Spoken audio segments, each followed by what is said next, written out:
So I was Googling something the other day, and I was so desperate for an answer that I even checked the second page of the Google search results.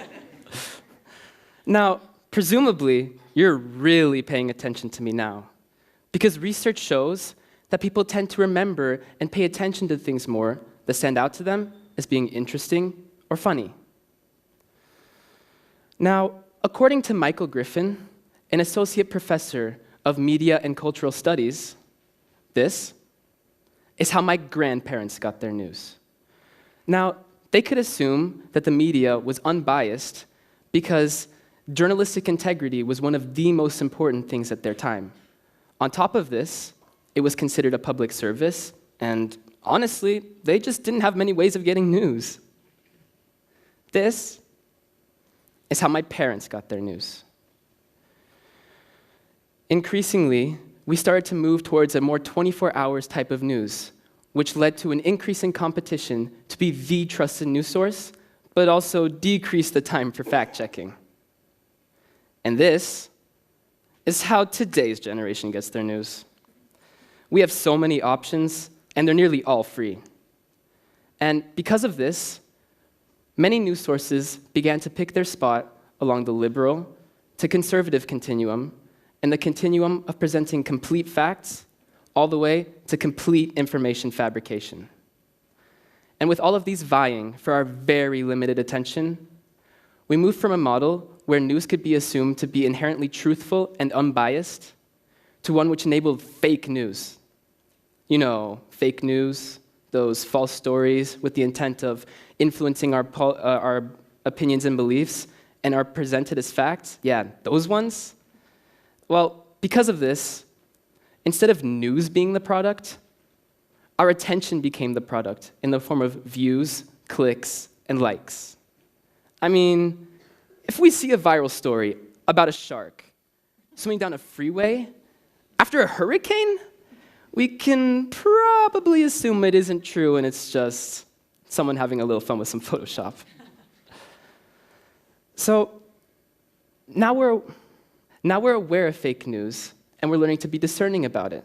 So problem solved, right? What if I told you it's actually worse than this? What if fake news isn't all we need to be aware of? What about all the information we are being manipulated into believing is true because it's interesting or funny, and our guards are down? Let me set the scene for you. You've had a long day, you come home, you want to sit down, relax, and be entertained. Your guard is down. Suddenly, any information or opinions you may come across could just plant the seed of an idea in your head without you even realizing it. Jimmy Kimmel, Jimmy Fallon. Are they all named Jimmy? Samantha Bee, Stephen Colbert, and John Oliver. All very funny people. But we need to be aware of how these late-night talk show hosts are influencing our political beliefs and, dare I say it, manipulating us. In fact, take Jimmy Kimmel's tearful and personal resistance to a governmental health care plan on his talk show, which led to a very unusual situation. The president pushing for the plan, yet facing his greatest opposition from, wait for it, a late-night talk show host. We, the youth of today, are increasingly getting our information from non-news sources.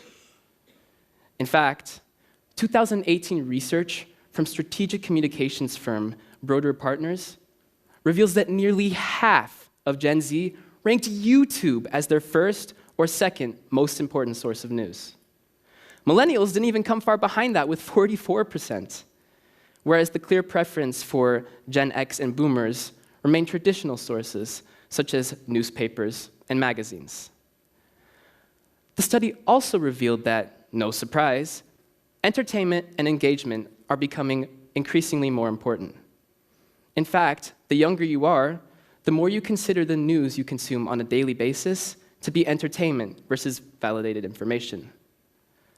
Only about 50% of boomers will say that the majority of the media they consume is entertainment. But that number jumps to the mid-70s when talking to millennials and Gen Z. Thus, the need to be discerning is higher than ever before, as the content is interesting and funny, and our fake news alarm bells probably aren't even on. In fact, it isn't just comedy shows that we need to be aware of. This applies to any information that's coming in where we might be forming opinions on politics or news without being aware of it. For example, this could be in an article on your social media feed, such as on Instagram, maybe in a conversation with a family member or a friend. It could be on a YouTube video, and even all those Netflix shows you binge.